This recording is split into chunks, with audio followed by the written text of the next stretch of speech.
Again, this is a major fire right now following this breaking news right now happening in Albert Lea. The address is 601 West Main Street. That's right. The fire is just behind the hospital near the Main Street viaduct. Early video we saw and some nearby traffic cams showed explosions going off in that building, and the fire is right next to an Albert Lea neighborhood. ABC 6 News reporter Brett Backley is there live with the latest. Brett, what did you see tonight and what do you know?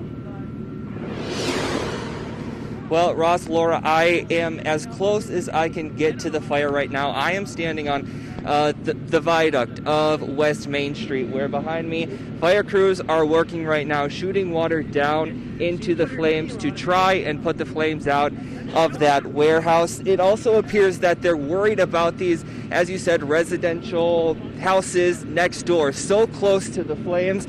They're spraying water on them, trying to make sure they don't catch fire. And I have someone here who's going to give us a little more insight. Robert, he owns one of the buildings, the one closest to the flames. Is that right? Yes, we do. Right dead across the street from the fire. How many people do you rent that house out to? There are 4 families of people, and all 4 have pets as well. Okay, so when you heard that this blaze was right next to your building, what did you do? Rushed in. A friend called and said there was a fire near one of the apartment buildings we owned. I jumped in my truck and ran. We have a friend who lives there who just had hip surgery, and she's the only person we could think of. So we wanted to make sure she got out okay.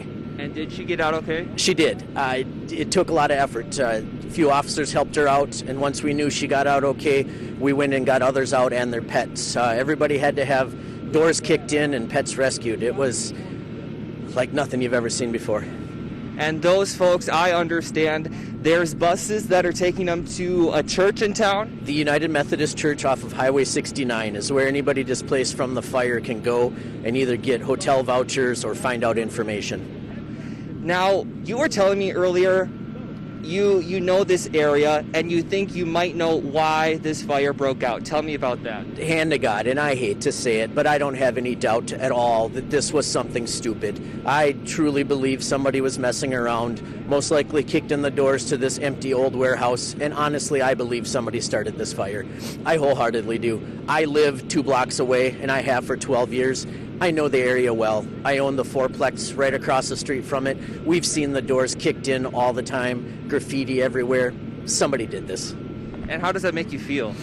Upset. I have 4 families that are displaced right now. An investment of ours that's in the middle of a fire and smoke damage. And honest to God, it makes you upset to think that 4 people don't know where they're living tonight. So what's next for them and the future of your property? I'm concerned about smoke damage for everybody's personal property inside. My property, I can't honestly say I think it's going to fare well through it. I haven't been through anything like this. Maybe it can be restored. First things first, we're going to make sure we find a place for everybody to be. And that's the thing everyone needs to know tonight, is they're safe. And what about these folks, their neighbors? Are they doing all right? Actually, all the neighbors, for the most part, got a lot of stuff out. We're one of the few rentals. A lot of these actually are home owners, so they're awfully concerned for their property as well. We did see them getting each other out. The fire department's done a fantastic job of keeping the buildings watered down, so I don't know that any fire damage is happening, just a lot of smoke damage. Okay, gotcha. Anything else you wanted to mention, Robert? You know, we can't say thanks enough to all the first responders that got here quick. It means the world to us. All right, thank you so much. Take care. And this fire started around 8:30. That's when Robert got here on scene. Again, crews continuing to battle this blaze at this hour. The smoke blowing into downtown Albert Lea. If you live in Albert Lea, you might be smelling the smoke in the air. But we'll continue to follow this story and, of course, bring you the latest. I'm going to send things back to the studio. All right, Brett, great job. Now, this is breaking news, obviously. We're going to check back with Brett. Welcome back. You are just joining us now. We are going to go back out to Albert Lea, where there was a major fire at a warehouse this evening. Yeah, right. Explosions there. This fire could be seen for miles and miles. Brett Backley is live on the scene. And Brett, you have another guest with you tonight, someone who saw that fire, lives right nearby, right? That is right, Ross and Laura. And I'll tell you, the scene seems to be quieting down a little bit, but I think that's just because the crowds who gathered here to kind of watch what was playing out have gone home now. But yes, I am joined by Jake. He lives in one of the houses right here across the street. Which one, Jake? Literally right on the corner, right next to the fire. The one closest to the fire. That's right, yep. And that's the one we heard from Robert earlier about. You have some neighbors that live with you. Exactly, yep. So, I heard that, or I smelled the fire. I looked outside. The cops told us we had to get going.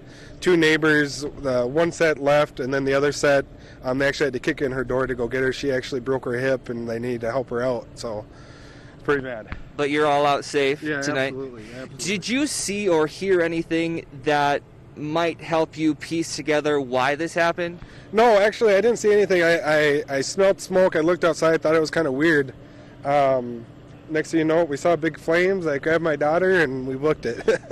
Okay, you have a daughter. Yep, 2-year-old daughter. What's next for you guys? Where are you sleeping tonight? Right now, my daughter's at my mom's house. We've had plenty of people texting and calling us, making sure that we have a place to stay if we need to.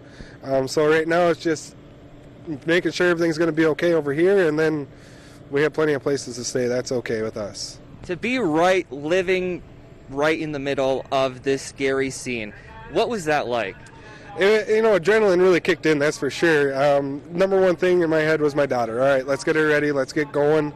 Lucky for us, the police officers were already here telling us, hey, you guys need to get going. And we left. My daughter was my priority at that moment.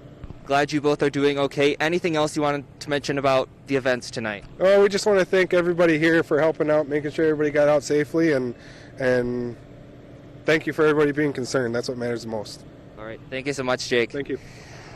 All right. The fire, the battling the fire. Firefighters are still out here trying to do just that. You can hear them talking. They have a speaker. They're talking to each other as they're trying to continue to put out these flames. But I will send things back to the studio now, but we'll continue to keep an eye on this situation. Ross, Laura.